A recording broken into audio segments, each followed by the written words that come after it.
Bismillahirrahmanirrahim. Assalamualaikum warahmatullahi wabarakatuh. Pada kesempatan kali ini kita akan belajar di kelas 4. Pelajaran yang kedua yaitu materi beriman kepada Allah Subhanahu wa taala dan Rasul-Nya. Adapun submateri yang akan kita bahas adalah beriman kepada Rasul Allah.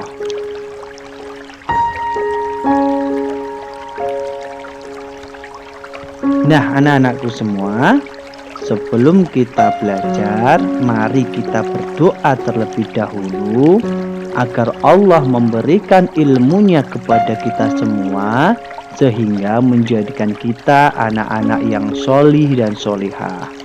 Berdoa mulai. Bismillahirrahmanirrahim.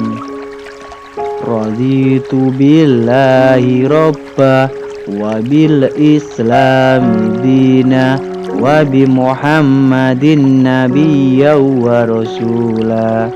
Rabbi zidni ilma warzuqni fahman, amin.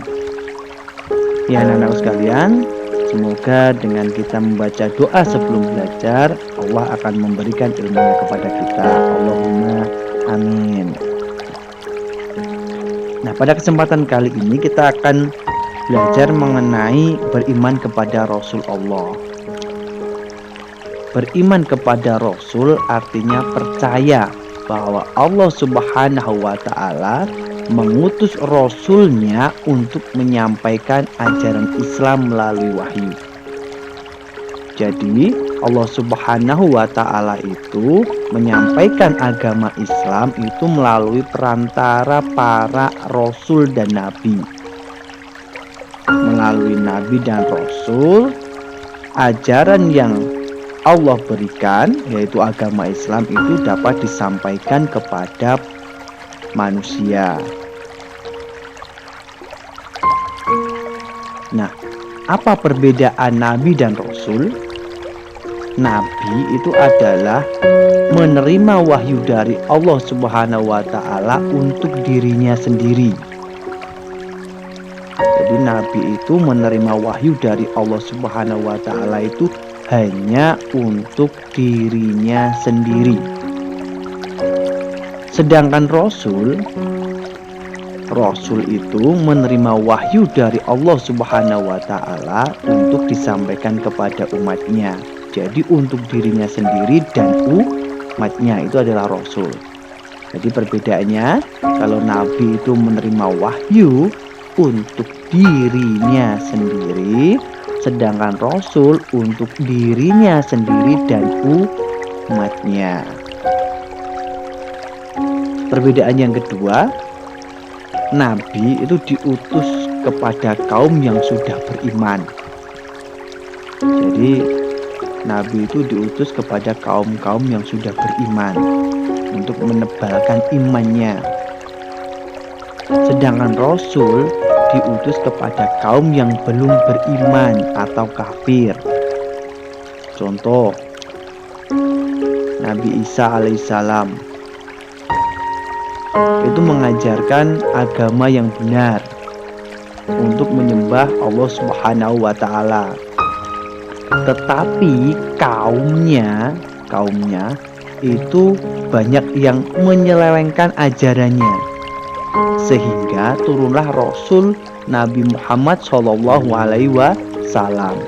Untuk apa?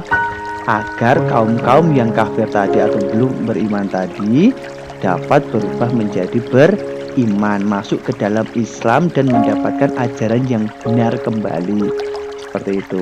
Jadi kalau Nabi itu diutus kepada kaum yang sudah beriman, sedangkan Rasul itu diutus kepada kaum yang belum beriman. Yang kedua.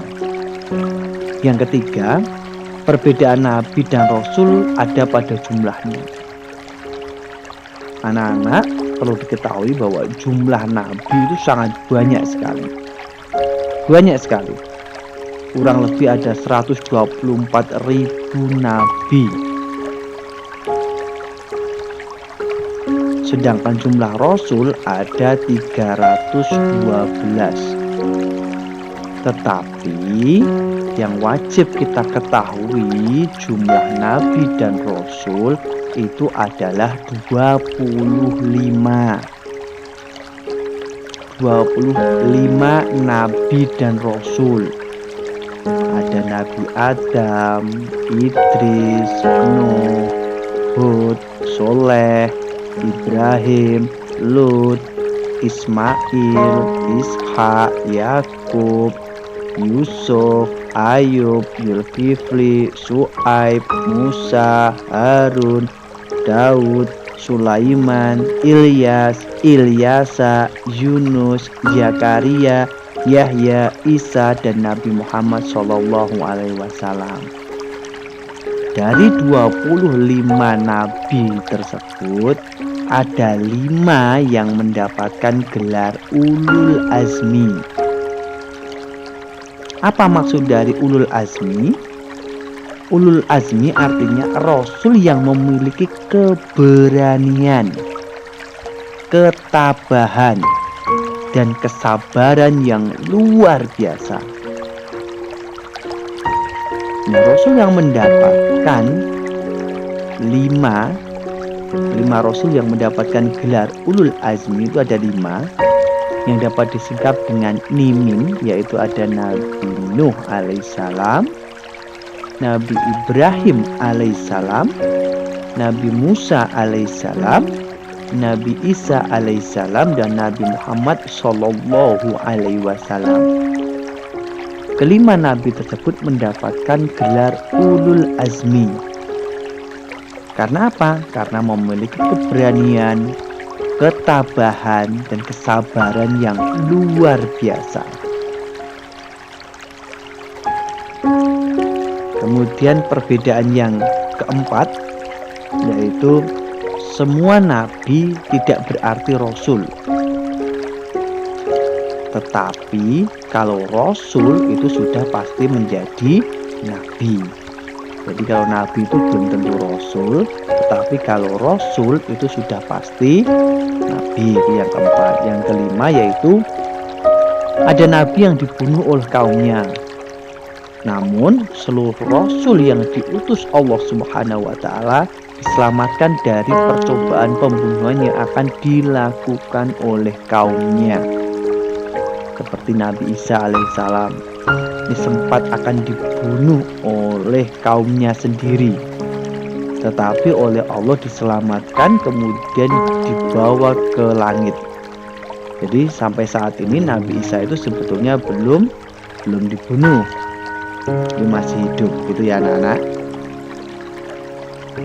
Nah, seorang nabi atau rasul itu memiliki sifat-sifat yang luar biasa.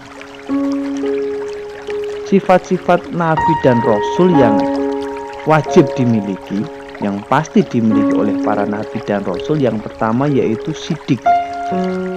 Sidik itu artinya yaitu jujur. Jadi setiap nabi dan rasul itu pasti memiliki sifat yang sidik atau jujur. Jujur dalam perbuatannya, jujur dalam perkataannya, jujur dalam segala hal. Jadi nabi dan rasul itu mustahil bersifat kizib atau bohong. Jadi tidak mungkin seorang nabi atau rasul itu bersikap kizib atau berbohong. Berbeda dengan manusia biasa yang seringkali berkata bohong. Kalau nabi dan rasul itu sangat mustahil bersifat kizib atau bohong. Yang kedua, sifat nabi dan rasul yaitu amanah, yaitu dipercaya. Para rasul selalu dipercaya, baik dalam ucapannya, perbuatannya, maupun ajaran-ajarannya. Pasti itu dipercaya oleh para kaum-kaumnya. Karena apa? Karena Nabi dan Rasul itu mustahil bersifat khianat atau tidak dipercaya. Karena apa? Karena sudah pasti Nabi dan Rasul itu jujur, sidik sehingga dipercaya tadi. Sifat Nabi dan Rasul yang ketiga yaitu tabligh, yaitu menyampaikan. Jadi Nabi dan Rasul itu memiliki sifat tabligh, menyampaikan. Apa yang diwahyukan oleh Allah Subhanahu wa Ta'ala akan disampaikan kepada umatnya, pada kaumnya secara jujur dan dapat dipercaya. Sehingga seorang Nabi dan Rasul itu mustahil bersifat kitman atau menyembunyikan. Tidak mungkin seorang Nabi dan Rasul itu mendapatkan wahyu dari Allah kemudian disembunyikan, kemudian disimpan untuk dirinya sendiri, itu tidak mungkin. Tapi pasti akan disampaikan kepada kaumnya. Jadi mustahil bersifat kitman atau menyembunyikan. Sedangkan sifat yang keempat, sifat Nabi dan Rasul yang keempat yaitu adalah fatonah, cerdas. Nabi dan Rasul itu cerdas atau pandai, bijaksana dan cakap dalam membimbing umatnya. Jadi pintar. Nabi dan Rasul itu bersifat pintar, itu sudah diberikan oleh Allah kepada Nabi dan Rasulnya. Jadi mustahil bagi seorang Nabi dan Rasul itu bersifat baladah atau bodoh. Sehingga Nabi dan Rasul itu pasti bersifat fatonah atau cerdas. Nah itu tadi adalah sifat dari Nabi dan Rasul. Ada 4, yaitu yang pertama ada sidik, yang kedua ada amanah, yang ketiga ada tabligh, dan yang keempat ada fatonah. Itu adalah sifat wajib bagi Rasul. Nah anak-anak, pada pembelajaran kali ini Pak Toha mempunyai tugas untuk anak-anak. Tugasnya ada 5, 1, 2, 3, 4, dan 5. Silahkan anak-anak kerjakan dengan rapi di buku tulis. Soalnya jangan lupa untuk ditulis, kemudian dijawab dengan rapi. Setelah itu difoto dan dikirimkan ke nomor WA Pak Toha. Langsung dikirim ke nomor WA Pak Toha, jangan dikirim ke wali kelas atau ke grup. Dikirim ke WA pribadi Pak Toha. Begitu ya anak-anak ya. Ada 5, 1, 2, 3, 4, 5. Dikerjakan. Setiap tugas dari Pak Toha jangan lupa dikerjakan. Langsung dikerjakan, soalnya nggak banyak, mudah juga. Jadi kalau kalian tugasnya itu ditunda-tunda, nanti akan menumpuk. Kalau menumpuk menjadi malas. Maka ketika ada tugas dari Pak Guru, Bu Guru, segera diselesaikan agar tidak menumpuk. Nah, alhamdulillah pembelajaran kita sudah selesai. Terima kasih sudah menyimak. Jangan lupa anak-anak kerjakan tugas yang Pak Toha berikan ya. Demikian dari Pak Toha. Billahi taufik wal hidayah. Wassalamualaikum warahmatullahi wabarakatuh.